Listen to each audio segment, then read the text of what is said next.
Voici comment prier pour avoir des résultats. Ensuite, il s'agit de tenir ferme dans nos résolutions, comme le dit le prophète de la part de Dieu. À celui qui est ferme dans ses sentiments tu assures la paix, parce qu'il se confie en toi. Ésaïe 26/3 Résister demande des efforts et de la détermination. Trop souvent nous pensons que Dieu se charge de tout, or il y a des choses qui nous incombent, entre autres la vigilance et la prière. Restez éveillés et priez pour pouvoir résister quand l'esprit du mal vous tentera. Vous désirez faire le bien, mais vous n'avez pas la force de résister au mal. Matthieu 26/41, Bible parole de vie, ne dormez pas, priez sans cesse. Alors vous aurez la force de supporter tout ce qui va arriver, et de vous tenir debout devant le Fils de l'homme. Luc 21h36 Vaincrere relisez récemment un passage de l'épître de Pierre qui est soudain devenu très fort dans mon esprit, tant il est empreint de gravité et de solennité. En effet, si, après s'être retiré des souillures du monde, par la connaissance du Seigneur et Sauveur Jésus-Christ, ils s'y engagent de nouveau et sont vaincus, leur dernière condition est pire que la première. 2 Pierre 2h20. Je suis resté longtemps à réfléchir sur ces paroles terribles. S'ils s'y engagent de nouveau et sont vaincus, leur dernière condition est pire que la première. Être vaincu, c'est-à-dire terrassé sans pouvoir se relever, fait que la condition est pire qu'avant la conversion. C'est pire que la première. Jésus emploie la même expression dans un entretien avec les pharisiens rapporté par Matthieu et Luc. Lorsqu'un homme fort et bien armé garde sa maison, ce qu'il possède est en sûreté. Mais, si un plus fort que lui survient et le dompte, il lui enlève toutes les armes dans lesquelles il se confiait, et il distribue ses dépouilles. Celui qui n'est pas avec moi est contre moi, et celui qui n'assemble pas avec moi disperse. Lorsque l'esprit impur est sorti d'un homme, il va dans des lieux arides, pour chercher du repos. N'en trouvant point, il dit, je retournerai dans ma maison d'où je suis sorti. Et, quand il arrive, il la trouve balayée et ornée. Alors il s'en va, et il prend cet autre esprit plus méchant que lui, ils entrent dans la maison, s'y établissent, et la dernière condition de cet homme est pire que la première. Luc 11,21 à 26 Le Seigneur donne ici 2 cas de figure. Le premier tient en une ligne, lorsqu'un homme fort et bien armé garde sa maison, ce qu'il possède est en sûreté, nous l'avons compris. Lorsque nous sommes forts de la force de Dieu et bien armés des armes de Dieu, nous sommes en sécurité. Lorsque le malin vient il ne peut pas nous vaincre, comme l'écrit l'apôtre Jean, nous savons que quiconque est né de Dieu ne pêche point, mais celui qui est né de Dieu se garde lui-même, et le malin ne le touche pas. 1 Jean 5h18 Je vous ai écrit, Père, parce que vous avez connu celui qui est dès le commencement. Je vous ai écrit, jeunes gens, parce que vous êtes forts, et que la parole de Dieu demeure en vous, et que vous avez vaincu le malin. 1 Jean 2h14 Par contre, si l'accès de la maison, la porte du cœur, n'est pas gardé, il y a danger. Des chrétiens ont fait naufrage par rapport à la foi, parce qu'ils n'ont pas respecté les règles du bon combat, comme l'apôtre le recommandait à Timothée, en gardant la foi et une bonne conscience. Cette conscience, quelques-uns l'ont perdue, et ils ont fait naufrage par rapport à la foi. 1 Timothée 1h19 L'apôtre Paul a écrit, ne donnez pas accès au diable. Éphésiens 4h27 Il écrit cela après avoir dit, si vous vous mettez en colère, ne péchez point, que le soleil ne se couche pas sur votre colère. Éphésiens 4.26 Conserver de la rancune, ne pas pardonner, c'est laisser une porte ouverte au malin qui aggravera la situation. C'est pourquoi, l'apôtre Paul encourage à pardonner. Or, à qui vous pardonnez, je pardonne aussi, et ce que j'ai pardonné, si j'ai pardonné quelque chose, c'est à cause de vous, en présence de Christ, afin de ne pas laisser à Satan l'avantage sur nous, car nous n'ignorons pas ses desseins. 2 Corinthiens 2.10, 11 Lisons aussi ces versets qui vont dans le même sens, veillez à ce que nul ne se prive de la grâce de Dieu, à ce qu'aucune racine d'amertume, poussant des rejetons, ne produise du trouble, et que plusieurs n'en soient infectés. Hébreux 12:15 Que toute amertume, toute animosité, toute colère, toute clameur, toute calomnie, et toute espèce de méchanceté, disparaissent du milieu de vous. Éphésiens 4h31 Se livrer à l'impureté, l'impudicité, à la fornication, aux souillures du monde, au péché, laisse une brèche ouverte à Satan et au mauvais esprit.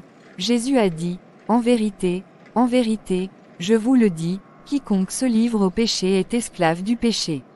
Jean 8h34. Nous retrouvons cette même pensée sous la plume de l'apôtre Paul. Ne savez-vous pas qu'en vous livrant à quelqu'un comme esclave pour lui obéir, vous êtes esclave de celui à qui vous obéissez, soit du péché qui conduit à la mort, soit de l'obéissance qui conduit à la justice. Romains 6h16. J'ai écrit sur ce sujet dans d'autres articles de Pasteur Web, mais lisons attentivement le passage de la lettre de Paul aux Romains, concernant la situation et le comportement de ceux qui sont à Jésus-Christ, par rapport au péché. Romains 6,1-14. Que dirons-nous donc? Demeurerions-nous dans le péché, afin que la grâce abonde? Loin de là, nous qui sommes morts au péché, comment vivrions-nous encore dans le péché? Ignorez-vous que nous tous qui avons été baptisés en Jésus-Christ, c'est en sa mort que nous avons été baptisés. Nous avons donc été ensevelis avec lui par le baptême en sa mort, afin que, comme Christ est ressuscité des morts par la gloire du Père, de même nous aussi nous marchions en nouveauté de vie. En effet, si nous sommes devenus une même plante avec lui par la conformité à sa mort, nous le serons aussi par la conformité à sa résurrection, sachant que notre vieil homme a été crucifié avec lui, afin que le corps du péché fût détruit, pour que nous ne soyons plus esclaves du péché, car celui qui est mort est libre du péché.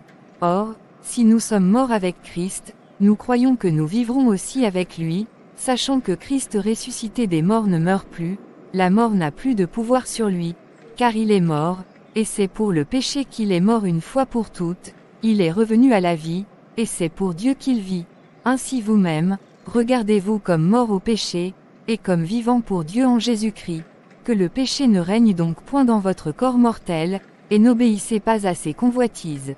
Ne livrez pas vos membres au péché, comme des instruments d'iniquité, mais donnez-vous vous-même à Dieu, comme étant vivants de mort que vous étiez, et offrez à Dieu vos membres, comme des instruments de justice.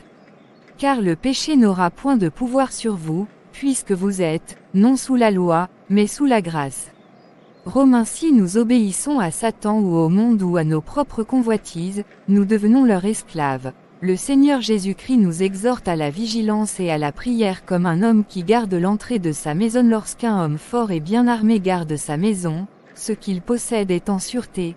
Veillez et priez, afin que vous ne tombiez pas en tentation. L'esprit est bien disposé, mais la chair est faible. Marc 14h38. La vigilance, la prière et la foi, sont les éléments qui nous permettent de vaincre dans tous les domaines cités ci-dessus. Nous ne pouvons écrire ici tous les passages des Écritures où il est question de la façon d'être vainqueur, mais en voici quelques-uns de très explicites. 1 Jean 2h13. Je vous écris, Père, parce que vous avez connu celui qui est dès le commencement. Je vous écris, jeunes gens, parce que vous avez vaincu le malin. Je vous ai écrit, petits enfants, parce que vous avez connu le Père. 1 Jean 2h14. Je vous ai écrit, Père, parce que vous avez connu celui qui est dès le commencement. Je vous ai écrit, jeunes gens, parce que vous êtes forts, et que la parole de Dieu demeure en vous, et que vous avez vaincu le malin. 1 Jean 4/4. Vous, petits enfants, vous êtes de Dieu, et vous les avez vaincus, parce que celui qui est en vous est plus grand que celui qui est dans le monde. Romains 8h37. Mais dans toutes ces choses nous sommes plus que vainqueurs par celui qui nous a aimés. 1 Corinthiens 15h57. Mais grâce soit rendue à Dieu, qui nous donne la victoire par notre Seigneur Jésus-Christ. Apocalypse 12:11. Ils l'ont vaincu à cause du sang de l'agneau et à cause de la parole de leur témoignage, et ils n'ont pas aimé leur vie jusqu'à craindre la mort. Ces paroles de la Bible et bien d'autres nous révèlent une réalité indiscutable. Nous pouvons vaincre car la victoire a déjà été remportée pour nous par le Seigneur Jésus-Christ par sa mort et sa résurrection. Maintenant, il est important de savoir comment nous approprier la victoire de notre Sauveur et cela est clairement enseigné dans la parole de Dieu, être né de Dieu. Quiconque est né de Dieu ne pratique pas le péché, parce que la semence de Dieu demeure en lui, et il ne peut pécher, parce qu'il est né de Dieu. 1 Jean 3/9. Parce que tout ce qui est né de Dieu triomphe du monde, et la victoire qui triomphe du monde, c'est notre foi. 1 Jean 5/4. Naître de nouveau est indispensable pour entrer et demeurer dans le royaume de Dieu selon ce que Jésus enseigne. En vérité, je te le dis, si un homme ne naît d'eau et d'esprit, il ne peut entrer dans le royaume de Dieu. ce qui est né de la chair est chair, et ce qui est né de l'esprit est esprit. Ne t'étonne pas que je t'ai dit, il faut que vous naissiez de nouveau. Jean 3.5, lisez l'article, naître de nouveau être habité par Dieu, vous, petits enfants, vous êtes de Dieu, et vous les avez vaincus, parce que celui qui est en vous est plus grand que celui qui est dans le monde. 1 Jean 4/4. Nous avons dans ce dernier texte la révélation de la façon dont Dieu nous fortifie pour être victorieux, ce que l'apôtre Paul explique d'une autre manière. Pour vous, vous ne vivez pas selon la chair, mais selon l'esprit, si du moins l'esprit de Dieu habite en vous. Si quelqu'un n'a pas l'esprit de Christ, il ne lui appartient pas. Et si Christ est en vous, le corps, il est vrai, est mort à cause du péché, mais l'esprit est vie à cause de la justice. Romains 8/9, 10. Voici donc la clé de la victoire, la présence de Christ en nous par son esprit. Afin qu'il vous donne, selon la richesse de sa gloire, d'être puissamment fortifié par son esprit dans l'homme intérieur. Éphésiens 3:16. C'est, dans le Seigneur et en lui seul que nous trouverons la force indispensable pour être vainqueurs. Au reste, fortifiez-vous dans le Seigneur, et par sa force toute puissante. Éphésiens 6:10. Voyez-vous, nous en revenons toujours à la nécessité de la communion avec Christ selon qu'il l'enseigne lui-même. Sans moi, vous ne pouvez rien faire. Jean 15.5. Ceci étant établi, nous devons aussi savoir que notre combat nécessite, comme je l'ai déjà dit, d'être fort et armé. Fortifiez-vous. Qu'est une injonction divine que nous retrouvons dans d'autres passages comme celui qui nous rapporte ce que l'Éternel a dit à Josué à plusieurs reprises. L'Éternel donna ses ordres à Josué, fils de Nun. Il dit, fortifie-toi et prends courage, car c'est toi qui feras entrer les enfants d'Israël dans le pays que j'ai juré de leur donner, et je serai moi-même avec toi. Deutéronome 31/23. L'exhortation est aussi adressée à d'autres personnages de la Bible ainsi qu'à tous ceux qui appartiennent au Seigneur Jésus-Christ. Au reste, fortifiez-vous dans le Seigneur, et par sa force toute puissante. Éphésiens 6:10. L'apôtre Paul a écrit qu'il combattait avec la force de Dieu qui agissait puissamment en lui. Colossiens 1h29. Il est important de comprendre et d'accepter que dans tous nos combats la force de Dieu nous est indispensable et que nos propres forces sont insuffisantes. Ainsi parle l'Éternel, que le sage ne se glorifie pas de sa sagesse, que le fort ne se glorifie pas de sa force. Jérémie 9h23. Dieu disait à Israël une chose qui nous concerne aussi, garde-toi de dire en ton cœur, ma force et la puissance de ma main m'ont acquis ces richesses. Souviens-toi de l'Éternel, ton Dieu, car c'est lui qui te donnera de la force de Dieu et toute puissante. Nous en avons la démonstration dans toutes ses œuvres et particulièrement par la résurrection de son Fils Jésus, il l'a déployé en Christ, en le ressuscitant des morts, et en le faisant asseoir à sa droite dans les lieux célestes, au-dessus de toute domination, de toute autorité, de toute puissance, de toute dignité, et de tout nom qui se peut nommer, non seulement dans le siècle présent, mais encore dans le siècle à venir. Éphésiens 1.20-21. Le psalmiste proclamait « L'Éternel donne la force à son peuple ». Psaume 29/11. Et le prophète Ésaïe l'affirme aussi « Ne le sais-tu pas? Ne l'as-tu pas appris? C'est le Dieu d'éternité, l'Éternel, qui a créé les extrémités de la terre, il ne se fatigue point, il ne se lasse point, on ne peut sonder son intelligence. Il donne de la force à celui qui est fatigué, et il augmente la vigueur de celui qui tombe en défaillance. Les adolescents se fatiguent et se lassent, et les jeunes hommes chancellent, mais ceux qui se confient en l'Éternel renouvellent leur force. Ils prennent le vol comme les aigles, ils courent, et ne se lassent point, ils marchent, et ne se fatiguent point. Ésaïe 40/28-31. Dieu donne, communique sa force par le Saint-Esprit selon que l'apôtre Paul priait pour les disciples de l'église d'Éphèse.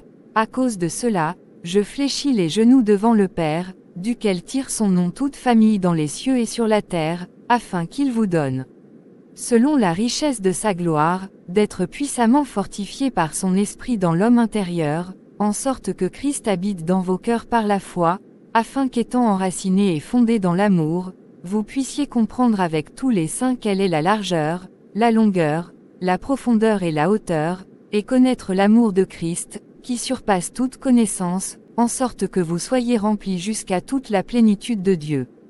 Éphésiens 3,14 à 19. Pour être fort de la force de Dieu, il suffit de la recevoir, premièrement en la lui demandant chaque jour dans la prière, deuxièmement en demeurant dans la communion du Saint-Esprit qui nous la communique, enfin en nous nourrissant quotidiennement de la parole de Dieu. Jésus dit, « Veillez donc et priez en tout temps, afin que vous ayez la force d'échapper à toutes ces choses qui arriveront, et de paraître debout devant le Fils de l'homme. » Luc 21h36. Il a répondu au diable qui le tentait, il est écrit, « L'homme ne vivra pas de pain seulement, mais de toute parole qui sort de la bouche de Dieu. » Matthieu 4/4. Le Saint-Esprit, qui habite en nous, est le grand communicateur de la force de Dieu. La prière personnelle est un moyen de communion avec le Seigneur, nous lui parlons et il nous écoute. La lecture de la parole de Dieu est un second moyen de communion avec lui, il nous parle par les Écritures, elle est une nourriture pour notre âme. Le Saint-Esprit est celui par lequel le Seigneur nous accorde sa présence et nous fortifie. La communion fraternelle qui réunit ceux qui croient au nom de Jésus nous assure de sa présence. La prière en commun, l'exhortation mutuelle, la lecture et l'enseignement de la parole de Christ, les dons de l'Esprit et les ministères de Christ, sont autant de moyens par lesquels Dieu nous fortifie.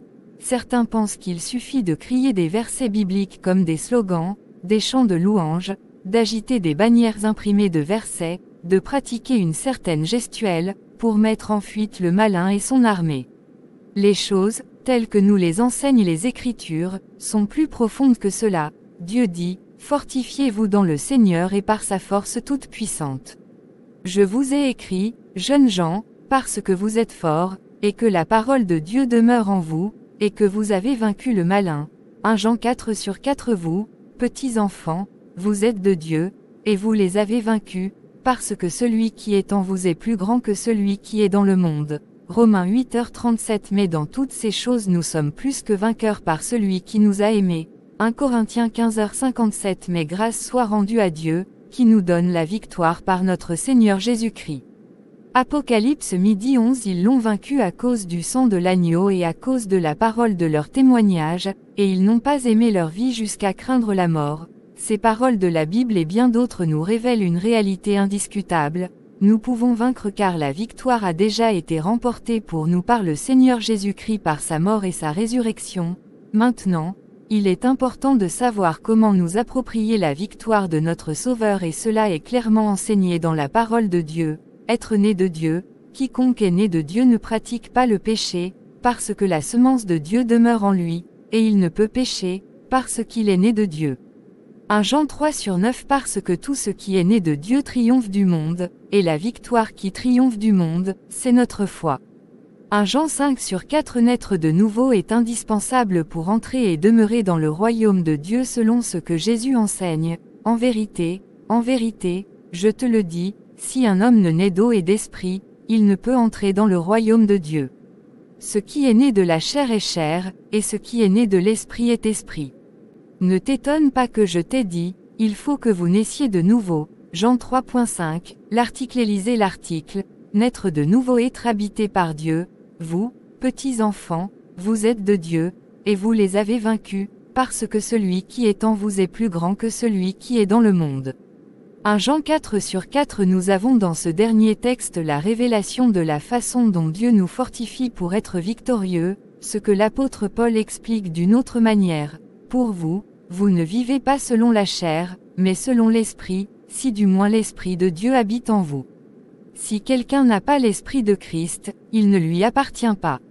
Et si Christ est en vous, le corps, il est vrai, est mort à cause du péché, mais l'Esprit est vie à cause de la justice.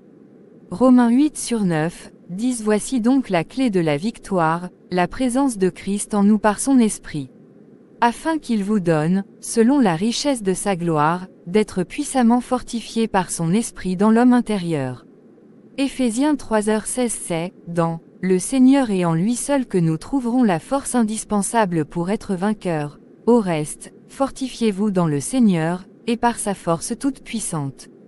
Éphésiens 6h10. Voyez-vous, nous en revenons toujours à la nécessité de la communion avec Christ selon qu'il l'enseigne lui-même, sans moi, vous ne pouvez rien faire.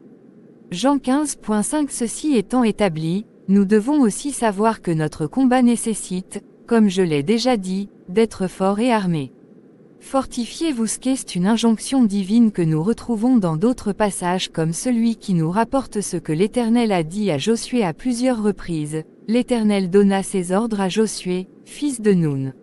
Il dit, fortifie-toi et prends courage, car c'est toi qui feras entrer les enfants d'Israël dans le pays que j'ai juré de leur donner, et je serai moi-même avec toi.